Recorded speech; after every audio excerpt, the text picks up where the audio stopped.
This video illustrates how easy it is to create an embedded application that interactively responds to command information sent from a host computer using the VisSim embedded application.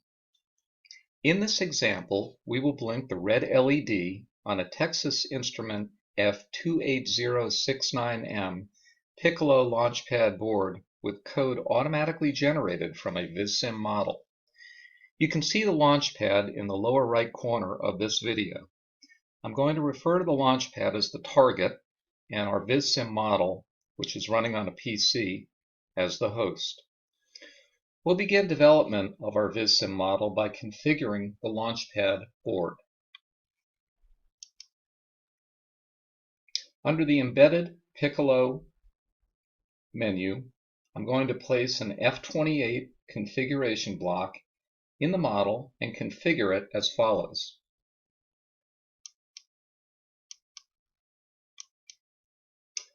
First, I'll check the CPU is set correctly to the board I'm using. VisSim supports a number of TI boards. As you can see in this drop-down menu, we are using the 69M board. CPU speed is correct at 80 MHz, and the clock source is the internal oscillator. Everything else looks fine here. I'll hit OK and place the block on the screen. Next, we'll add a digital output block. This is located under Embedded, Piccolo, Digital Out. I'd like to blink the red LED, which is channel 34 on this board, and it is type digital. So I will configure the output channel block that way and place it on the screen. Now we need to create a variable frequency square wave generator, and we'll test it by simulation before we implement it on the target.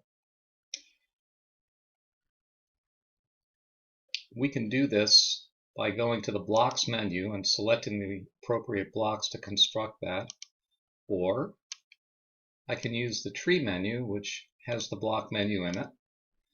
We'll do that because it'll be a little faster here. So I need a number of blocks to construct this. Under arithmetic, I need a multiply and a gain block. Under nonlinear, I will need a relay block and a limit block. Under signal producer, I need a slider block, and I will need a ramp block for time.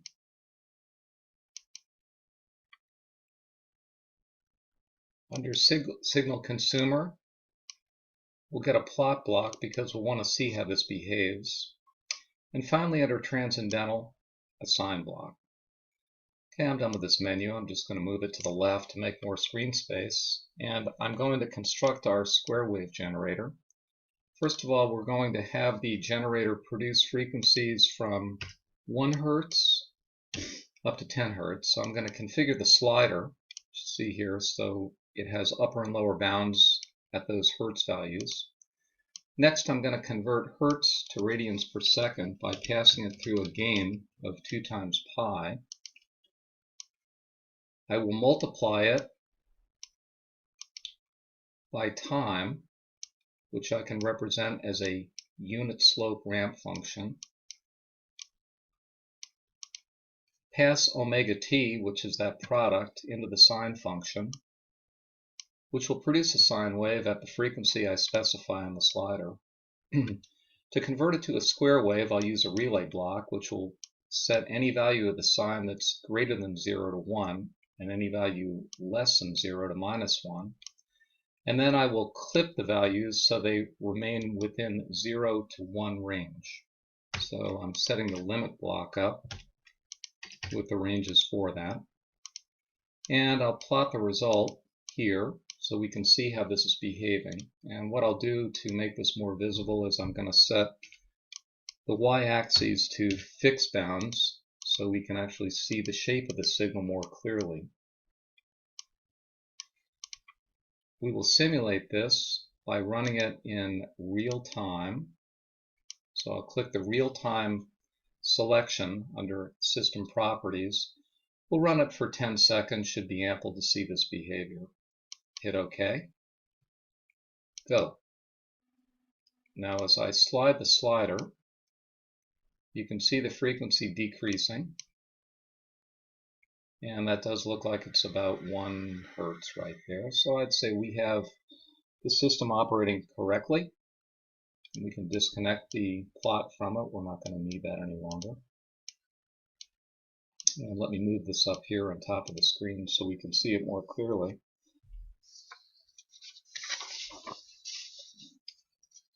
Now at this point we need to identify the blocks that we want to run on the target and the blocks that we want to run on the PC. So let's take the blocks, all the blocks with the exception of the slider, and run those on the target.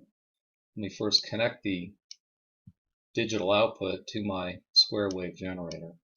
What I need to do is to tell VisSim that I'm running those blocks on the target. I need to collect them into a compound block, and I can name them whatever I want. In this case, I'll call it the target calculations. And so that takes care of all of the blocks that will be run on the target. The last thing I need to do is to tell the target how fast I want it to run. And I do that under Simulate. System Properties. And I set the time step. And we're going to have this run at 10 kilohertz, which is 0.0001 seconds. And I will hit OK.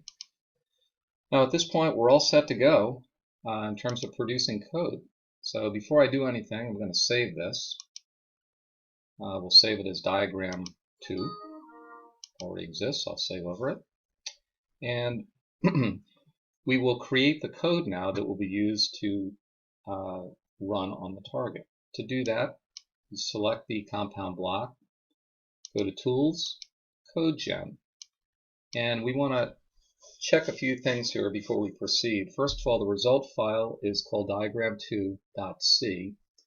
So the C file takes on the name of my original VisSim model, which you recall I just named diagram2, which is correct.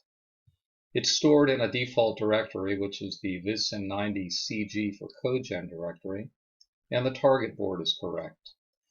I need to remember to include the VisSim communication interface, since we are going to be sending data from the slider to the target, and everything else is good. We'll hit CodeGen and compile. And when I hit compile, you'll see a DOS window come up. We'll go through the compile link steps and execute with no errors in this case. Hit any key to continue. And we are done with this diagram. Now what we need to do is to save this model as a debug model.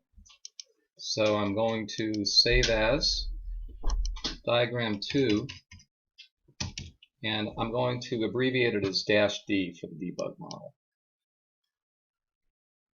Now the debug model is slightly different from the simulation model that we just created in that we're going to replace the target calculations with a target interface block, which I obtained from the embedded Piccolo menu, target interface. Now I've placed the block here. Need to go into the target interface block and make sure it's configured correctly. The defaults look fine, so it's taking the diagram2 out file, which is the executable file.